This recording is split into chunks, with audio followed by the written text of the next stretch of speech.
එයාට හැමතිස්සෙම මාව සැකයි.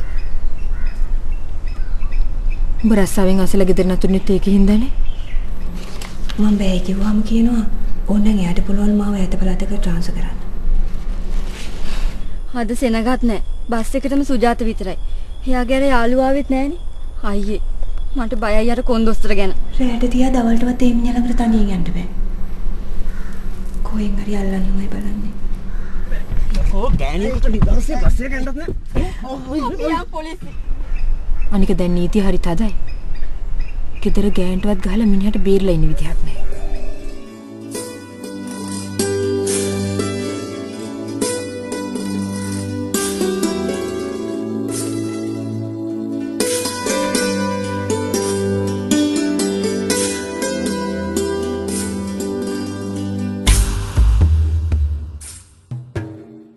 මුළු සමස්ත ස්ත්‍රී වර්ගයාටම අද ප්‍රචණ්ඩත්වයන් වලට මුහුණ දෙන්න සිද්ධ වෙලා තියෙනවා.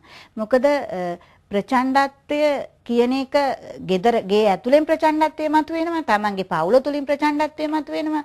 එතකොට අපි සුවිශේෂ කරලා ගත්තොත් අද රැකියාවට යන කාන්තාවන්ට රැකියා කරන ස්ථානයේදී වුන් ප්‍රචණ්ඩත්වයේ ගොදුරු බවට පත් වෙනවා. මුළු සමස්ත සමාජයේම අද මේ ස්ත්‍රියව හැම ආකාරයෙන්ම ප්‍රචණ්ඩත්වයේ ගොදුරු බවට පත් වෙලා තියෙනවා. I don't want to think of violence against women as something that is being done by men only. Violence against women comes from a system of violence which can be produced by both men and women. The long years of ethnic conflict also has contributed to the fact that violence in the country has increased, and the brutality also, I would say with experience, has increased. සුළු ක්‍රියාවක් වුණත් ඒක ප්‍රචණ්ඩ නම් ඇගේ කැමැත්තට එරෙහිව සිදුවෙන දෙයක් නම් ඒක ප්‍රචණ්ඩත්වයම තමයි. What I come face to face with every day is not physical violence. What I see is verbally men violating our rights. Then psychologically, indirectly our rights are violated. What I think is when women don't have the freedom to do what they want to do, that is some kind of violence. For example, women have their privacy, and if you go to intervene with their privacy and distract them from what they're going to do or something, that is for me some kind of violence. Violence against women is not something always done by strangers. Actually, the one's own family members, sometimes the husbands or boyfriends, are some of the biggest perpetrators of violence against women. Because men think, because they have a relationship of that nature, that they own and possess women. So it can be physical violence, it can be psychological violence like receiving a text message or an email which is unwarranted or has a sexual nature, or it could even be emotional violence. So for example, a husband who controls the resources in a family might prevent the wife from using those resources, and so that also amounts to violence. So violence is different types of violence that are experienced by women because they are women. මේ මොකද මේ? මෙදා පාර කුස්සිය ඇදගෙන වැටුණාද? නැත්නම් bathroom එකේ ඉස්සලා වැටුණාද? උඹ හැමදාම අපට බොරු කිව්වට අපි දන්න උඹට මිනිහා ගහනවයි කියලා. එයාට හැම වෙලාවෙම මාව සැකයි. උඹ රස්සාවෙන් අසල ගෙදර නතුරුනෙත් ඒකේ හින්දානේ. කසාද බැඳලා උන්නම් මාස 6ක් ඉන්නේ තිකුටි නොකා. පොලිසිය උසාවියේ තියෙන්නේ ගෙදර විසඳ ගන්න බැරි ප්‍රශ්න විසඳ ගන්න. අනික දැන් නීතිය හරි තදයි. ගෙදර ගෑනටවත් ගහලා මිනිහට බේරලා ඉන්න විදිහක් නෑ. පොලිසිය කියොත් එයා තවත් දරුණු වෙයි. දැන් නීතිය හැටියට උඹට අතුරු ආරක්ෂාවක් වුණත් ලබා ගන්න පුළුවන්. උඹ ඉන්න පළාතට එයාට එන්න බැරි වෙන විදිහට. එතකොට දරුවන්ගේ අනාගතේ උඹ හරි තීරණයක් ගත්තේ නැත්නම් තමයි දරුවන්ගේ අනාගතය අවුල් වෙන්නේ. මට නම් හිතා ගන්නවත් බෑ මොනව කරන්නද කියලා. මන් දන්නවා මොනවද කරන්න ඕනේ කියලා. මන් දන්න තැනක් තියෙනවා. එතන නීති උපදෙස් ගන්න පුළුවන්. අපි ඉස්සෙල්ලාම ගිහලා පොලිසිය පැමිණිල්ලක් දාමු. சில நேரம் நாங்கள் அடுத்த வீட்டில் கூட அலறல் சத்தம் அடிக்கும் சத்தம் கேட்கிறது. ஆனால் நாங்கள் போய் உதவி செய்வது சில நேரம் குறைவாக இருக்கலாம். ஆனாலும் ஒரு பெண் இந்த மாதிரி இக்கட்டான சூழ்நிலையில் சிக்கிக்கொண்டு வன்முறைக்கு இலக்காகும் பொழுது மற்றவர்கள் இதை பார்த்துக்கொண்டு சும்மா இருக்கக்கூடாது. The fact is that family is for us and we are not for the family.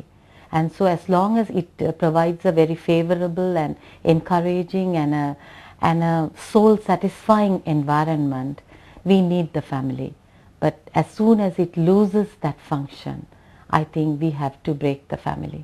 கணவன் மனைவி என்று ஒரு புதிய வாழ்க்கையை ஆரம்பிக்கின்ற பொழுது இருவருடைய கருத்து ஒற்றுமையில் பல பிரச்சனைகள் இருக்கலாம்.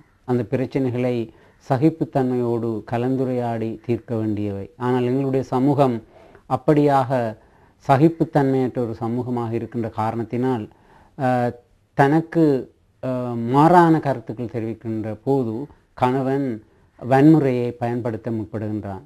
Even in sexual relations between lovers or husbands and wives, if it's a case of force, and it happens quite often, where men compel women or force them to have sex, even if the woman is not in the mood to have sex, that is sexual harassment, and that can be even called rape. So people tend to think that rape cannot occur in marriage, but if it is the use of force, then whether it is marriage or in love or if it's between strangers, still it is rape. இன்றைக்கு இலங்கையில் பார்த்தா உண்மையாகவே வீட்டு வன்முறையை தடுக்கிற ஒரு சட்டம் இருக்குது. ஆனால் அன்றைக்கு எங்களுக்கு சட்டம் ஒன்று இருக்கல்ல, அதனால பெண்கள் அடி வாங்கி கொண்டே இருந்தாங்க. ஆனால் இன்றைக்கு சட்டம் இருக்கிறபடியாக நாங்கள் ஏன் அடி வாங்க வேண்டும்? உண்மையாகவே சட்டத்தினூடாக எங்களுக்கு தேவையான பாதுகாப்பை பெறுவதற்காக எங்களுக்கு முன்வர முடியும். I would say it is very significant that we managed to get the domestic violence law passed in Parliament despite all the obstacles and challenging the general traditional thinking that women are there to be beaten up. I remember very specifically one of the members of Parliament stating, what are you talking about?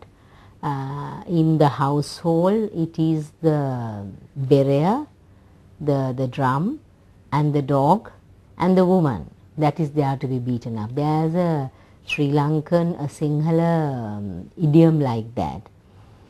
So it's taken for granted. But in such a context, for us to be able to push through and get our legislative members convinced that we should have a domestic violence, I think we have to be very happy. Well, I think the Domestic Violence Act was a huge achievement for Sri Lanka, because violence that if it took place outside the family was frowned upon, was ignored by the legal system because it took place within the confines of a family home. So I think just the enactment of the Domestic Violence Act was a huge leap forward. The act in itself is very positive because more than the enforcement of the law itself shapes the values and culture of a society, and therefore I think it's really positive. But the thing is, an act alone is not enough. It's inadequate to really empower women to use the act. ප්‍රශ්න තියෙන්නේ මේ නීති තිබුණාට මේ නීති ගැන මහජනයා දන්නවද? එක.